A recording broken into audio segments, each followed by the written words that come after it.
If you want an A-star in A-level business, you have to know about these 5 theories and models. And my personal favourite is number 4 because this model and theory comes up the most in your exams. The first model on the list is Anof's Matrix. Anof's Matrix is a great tool to use in your answers when looking at how businesses are deciding to grow. It's a simple model that looks at 4 different growth strategies, which will vary depending on whether the business is focusing on new or existing markets or products. And those 4 strategies are market penetration, product development, market development, and diversification. Number 2 we have is price and income elasticity of demand. Now these aren't necessarily a theory, but knowing them is a literal game changer. Because whenever you're talking about a business changing their price, within your chains of analysis, you want to relate to price elasticity of demand. Also, if you're evaluating the impact on demand, your it depends on statements can start to look at whether the product or service is price or income elastic or inelastic.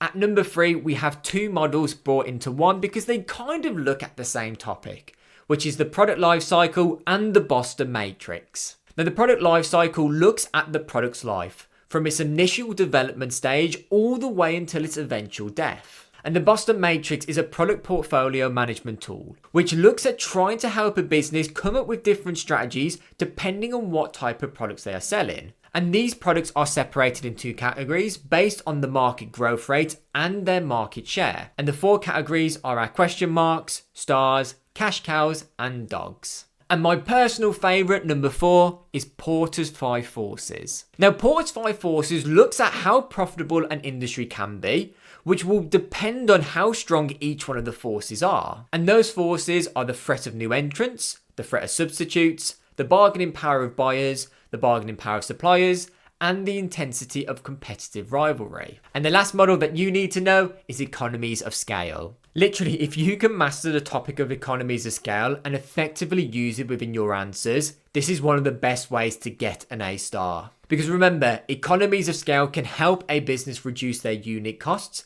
as they are spreading their fixed cost over more units. Let me know in the comments below if you want me to explain any of these theories and models in more detail.